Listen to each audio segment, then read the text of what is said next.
right now at 7. I'm nearby. I'm just worried about my water. East Bay neighbors wondering tonight, is their water safe to drink? Why toxins under a high school are bringing a city council member to tears. Heartbreaking, just absolutely heartbreaking.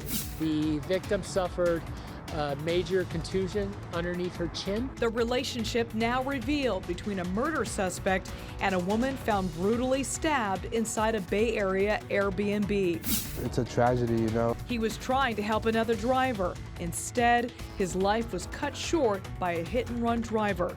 The search tonight in the South Bay. I don't know how you can live with just driving away after killing someone. A popular and well-respected police chief fired. This is what, the 10th, 11th police chief in my 7 years? We keep changing one after another. And the former Oakland A's player now getting death threats from baseball fans. I will kill your family. I will kill your kids. Right now on the KPIX 5 News at 7 and streaming on CBS Bay Area. Not long ago, we found out when testing will begin in Oakland in response to toxic groundwater at McClymonds High School. Good evening, I'm Elizabeth Cook. And I'm Alan Martin in for Ken. The whole situation has one city councilwoman calling for the school to be rebuilt. KPIX 5's Andrea Borba is at the campus tonight. The hunt for TCE will be on this weekend at McClymonds High School. It's known to be in the groundwater right now. Now the concern is the air. It's eerily quiet at McClymonds High School after a second day with no students or faculty on campus. The campus is empty because of concerns over TCE, or trichloroethylene, in the groundwater and whether it is vaporizing into classrooms. An outside vendor will test the air quality this weekend. So we're going to start tomorrow, but we're going to have to continue into next week as well. So it's unclear exactly how quickly we can get back. The 350 high schoolers may end up holding classes at nearby elementary and middle schools or even churches. The discovery of TCE comes after earlier problems with lead on campus. Councilmember Lynette Gibson McElhaney represents the West Oakland neighborhood. But at this point, I'm advocating for a full rebuild of the McClymonds High School, and that the state really needs to step up. It's been heartbreaking to lose Ramon, to lose Daryl, to heartbreaking, just absolutely heartbreaking. There is nothing that can express the pain a parent feels at the premature loss of a child. Two recent alums of McClymonds, Daryl Akins and Ramon Sanders, both football players, died from leukemia and bone cancer, respectively. We need to, call upon the state leaders and our health professionals to find out what linkages there are to the cancers that we've seen, to the lead exposure that we find in our young people. East Bay Mud says it is safe to drink the water and bathe in it. Groundwater is not our source. In the area by the school, TCE would not be able to enter our pressurized water distribution system. I'm nearby. I'm just worried about my water. I was drinking a glass of water when I heard about that. I put it down and I got suspicious. And yeah, it's kind of alarming, especially, kids in this neighborhood deserve better. West Oakland has deep industrial roots in this area. A quick search revealed at least 5 locations nearby that are contaminated with TCE, one just a half mile away from where I'm standing right here. In Oakland, Andrea Borba, KPIX 5. The man at the center of a murder investigation at a South Bay Airbnb is being held without bail tonight. 25-year-old Ryoshi Fuseya is a Japanese native who speaks no English. He surrendered to police Wednesday and is now charged with killing his girlfriend inside the room they rented on Mountain View Avenue in San Jose's East Foothills. Her body was found wrapped in bloodied blankets. Police suspect a kitchen knife found at the scene was the murder weapon. The victim suffered a major contusion underneath her chin. The wounds went upward. Now at 7, a paraplegic Bay Area rapper we featured in 2014 about a robotic exoskeleton is accused of heading a multi-million-dollar identity theft ring. Amir Rashad, known as Kafani, has been charged along with 3 others with stealing identities, taking out bogus loans, and even buying gold bars, one worth $1 million. Rashad was in court last week and is currently free on $250,000 bail. A good deed turns deadly. Tonight, CHP is on the hunt for the hit-and-run driver who killed a man as he was trying to help another driver. That Good Samaritan had pulled over at about 2 a.m. on the scene of a car crash on southbound 101 near the 3rd Avenue off-ramp. That's in San Mateo. But when he got out of his car, he was struck, and the driver who hit him sped away. Investigators say they are looking for a blue or green box-shaped SUV, possibly a Toyota or Subaru. There's no chance that the driver of that fled would not realize that he hit something. It's crazy how you just can't see someone who's innocent and is trying to help someone else, and I don't know how you can live with just driving away after killing someone. The coroner's office is still trying to get in touch with the Good Samaritan's family, so they're not releasing his name. The search for a Palo Alto couple missing in Marin since Saturday has a new focus tonight. Authorities are concentrating on Shell Beach at Tamales Bay State Park. That's the spot where several cadaver dogs have indicated alerts, or hits, as they call it.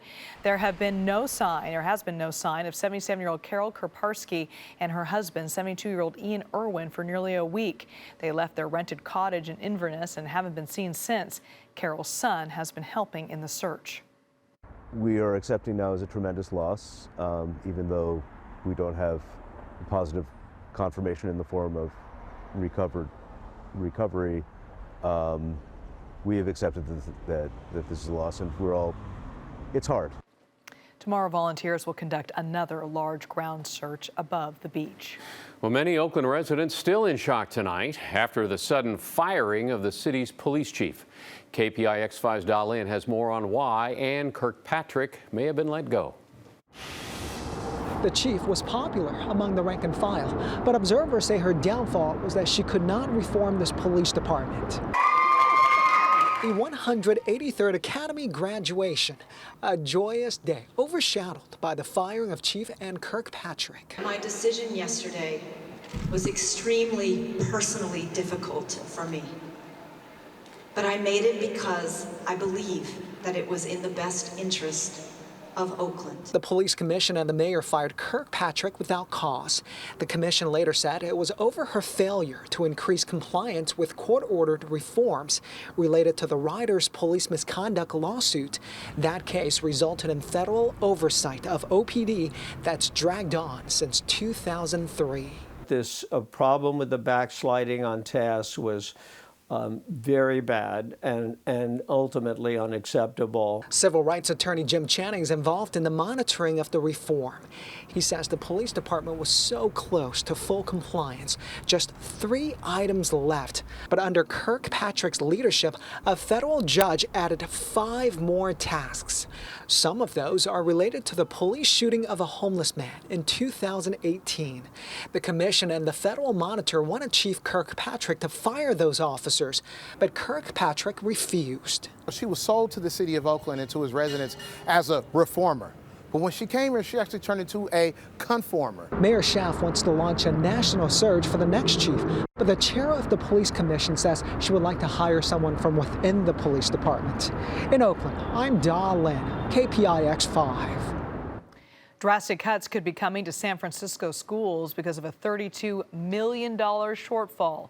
According to the San Francisco Examiner, the superintendent says that number could double in the next school year. He's looking at the possibility of budget cuts and layoffs totaling $26 million, unless some November budget initiatives can close that gap. Up next, new fallout from the sign-stealing scandal rocking the MLB. The disturbing message is that fans are now sending to players. And I got to look down there and see, I hope your kid gets cancer. You know, it makes me really want to see that person in person. They really botched the quarantine on the Diamond Princess. Medical experts asking tonight, is Japan really ready to hold the Winter Olympics in the middle of the coronavirus outbreak? Plus, the wild bear that's the talk of the town. What neighbors are saying about her calm, cool demeanor. We could all use a bit of that, especially when you hear it's not going to be raining anytime soon. But the weekend looks pretty good. We've got the details coming up in the forecast when we come back. And don't forget, we're streaming now on CBSN Bay Area. You can find us on KPIX.com, the CBS News app, or your favorite platform.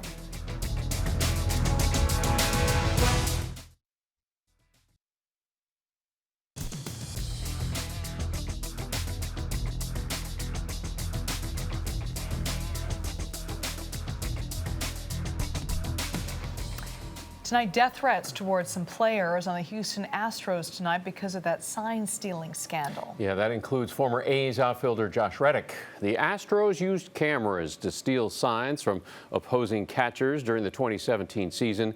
They ended up winning the World Series that year. Reddick says fans are getting out of control on social media. I will kill your family. I will kill your kids. Blah blah blah. And it's really depressing to read because over a game of baseball, it's not worth that kind of drastic measure. I put a post about my kid rolling over for the first time, and then I got to look down there and see. I hope your kid gets cancer. You know, it makes me really want to see that person in person. The Astros take the field tomorrow in spring training for the first time since news of the scandal broke. Meantime, Giants pitcher D-Rod, Derek Rodriguez, son of Hall of Famer Pudge Rodriguez, opens up the Cactus League play versus the Dodgers tomorrow in Arizona. Bernie Banks said the weather's so nice, let's play too. Yes, So, no doubt. I'm sure they will at some point. Oh, probably, yeah. It looks like a lot of sun down there. And for us, some clouds, some sun, no rain. That's the way it's looking right now. Yeah. Need the rain. Well, we do, but I guess we'll take what we get. What we're going to get this weekend, variable clouds, a bit of sun out there, but it's a go-do-it kind of weekend. It's dry and warm in the middle of winter. Highs from today shows Santa Rosa all the way to 75 degrees. Concord hit 73. In Redwood City, it got up to 72. But all that rain is just drying up even before it reaches the ground. With low pressure south and west of the Bay Area, it'll keep things mild tonight. Santa Rosa's down to 40 degrees. In Redwood City, 48. And in San Jose, 47 degrees. Livermore tonight down into the mid-40s. There's that low off of Vandenberg Air Force Base. We're getting that southwesterly flow. And no rain. Might be a drop or two along the Big Sur coastline, but that's about it. So early on Saturday, we wake up to cloudy skies south of the Golden Gate. There's not so much of the North Bay. We'll have more sunshine. Low scoots to the east, high pressure builds in, so that by Saturday afternoon and Sunday, we'll see slowly increasing sunshine. But the temperatures kind of take a bit of a dive tomorrow after a partly cloudy night tonight. It'll be a mix of sun and clouds for the weekend. Cool along the coastline and mild for everybody else. We're still, for the most part, a little bit warmer than average, and it will be really warmer than average as high pressure builds in next week.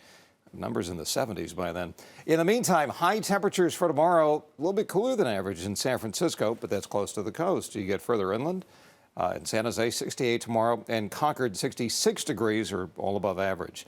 So for tomorrow in the South Bay West, clouds to start, with 68 at Campbell and 69 in Los Gatos, 65 at Morgan Hill, and 66 at Milpitas. Over in the East Bay, you get clouds and then slow clearing by the time we head towards Sunday. 65 for Danville and 68 at Pittsburgh. Antioch's up to 69. And as we get up into the North Bay, mid-60s will do it for the most part. Few high clouds floating overhead, but not so much as the South Bay. And sunshine for Ukiah and Cloverdale and beautiful Windsor. Temperatures will be in the upper 60s and low 70s. And in the extended forecast, things are going to be warming up for Monday, Tuesday, and Wednesday. Pretty good beach weather with temperature, of course, midwinter in the mid-70s inland. And then by the time we get to next Thursday and Friday, get a few clouds around. So probably when you tune in to see Darren Peck tomorrow, he will not be talking about how much rain we got. Liz? Thanks, Brian. Here's hoping.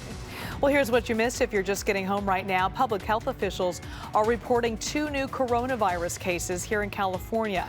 One in Humboldt County, the other in Sacramento County.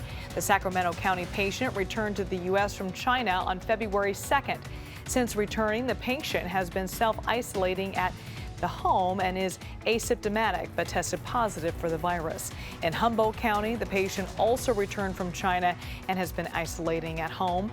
Health officials there are also testing another traveler.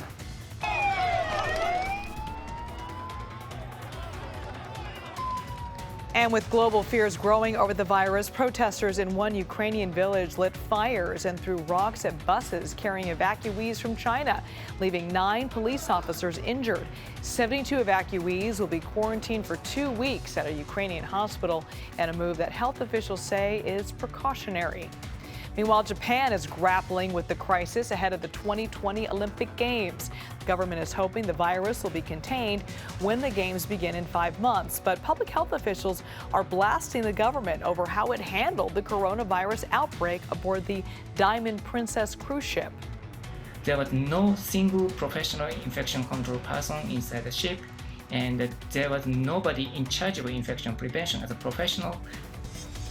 The next big election contest is now just hours away. Tonight, Democrats are making their final pitches in Nevada before tomorrow's caucuses. The newest poll shows Bernie Sanders with a double-digit lead over the field. Nevada will divide up 36 delegates based on tomorrow's results. No. And here's a couple live looks from Las Vegas. On the left, you can see is a Bernie Sanders rally, but he has yet to take the stage. Somebody else is speaking right now. And on the right, you see a Pete Buttigieg event. He's about to take the podium any moment now to try to drum up some last-minute support. And everyone is talking about this old girl, this roaming bear in Monrovia in Southern California. It had a whole neighborhood captivated for hours because of its calm demeanor. It allowed photographers to go right up to her, as you can see, and never got aggressive or charged. Despite its so-called laid-back attitude, though, the bear looked normal and healthy. Some say it looked kind of depressed. Others believe it was just hungry. Either way, it was eventually tranquilized and will be heading back home to the nearby mountains. Alan? Looking for Boo Boo Bear. All right, up next, move over Yosemite. The proposal tonight for a new national park in the Sierra. We have a whole gold belt here, and there is actually quite a lot that could be part of this park. Every bloom that gets knocked off, before it's pollinated, is a loss of crop. And knock it off with the selfies already. A local grower saying tonight our crops are not your backdrop.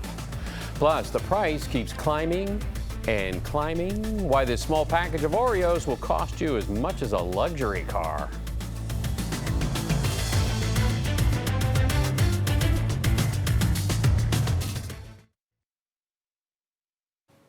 An almond orchard in full bloom is a picturesque sight. And as tempting as it looks, the Solano County Sheriff's Department is warning the perfect orchard selfie could cost you a $1,000 fine. Deputies say some selfie seekers have been brazen enough to drive into inaccessible private orchards, damaging water lines and crops in the process, leaving trash behind from picnics. The blooms only last for a few more weeks, but deputies warn, do not trespass. If not, you could get slapped with a big fine or even arrested, leaving the crop at risk of lasting damage. Every bloom that gets knocked off, before it's pollinated, is a loss of crop. I've seen people cutting into the trees with their initials to leave something behind. And tonight, a woman in the Sierra foothills wants to create a new national park based on the gold rush. Jennifer Chapman wants to connect the many historical sites up and down California into partnership parks with a visitor center in Placerville. They would fall under the national park umbrella. Because we have a whole gold belt here, and there is actually quite a lot that could be part of this park. And by the way, creating a Gold Rush National Park would require congressional approval. Well, state lawmaker wants to turn a North Bay highway into a toll road. Well, Highway 37 is flood prone, and funding would go towards protecting it from sea level rise. In a statement, State Senator Bill Dodd warned that failing to act now could be devastating for commuters and the regional economy. Up next, how much would you pay for 3 Oreos? Why one pack is going for close to $100 grand.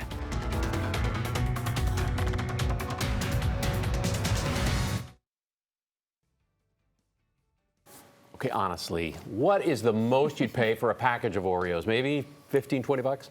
How about $88,000? Oh, it's happening, people. Packages of the new limited edition Supreme Oreos have $88,000 bids on eBay right now. And I guess here's why. They say the word Supreme, actually the logo of a hot new clothing brand. And get this, that huge price, that's a package of 3 cookies. And the auction's got 8 days to go, so the price could very well keep climbing. Now it's red and white, so is it red velvet? Oh, it's a red velvet. No, okay. that sold you. Now you're in. Maybe I'm in. That cream cheese frosting. There's 3 of us, 3 cookies. If you're hungry, have Just a good saying. dinner.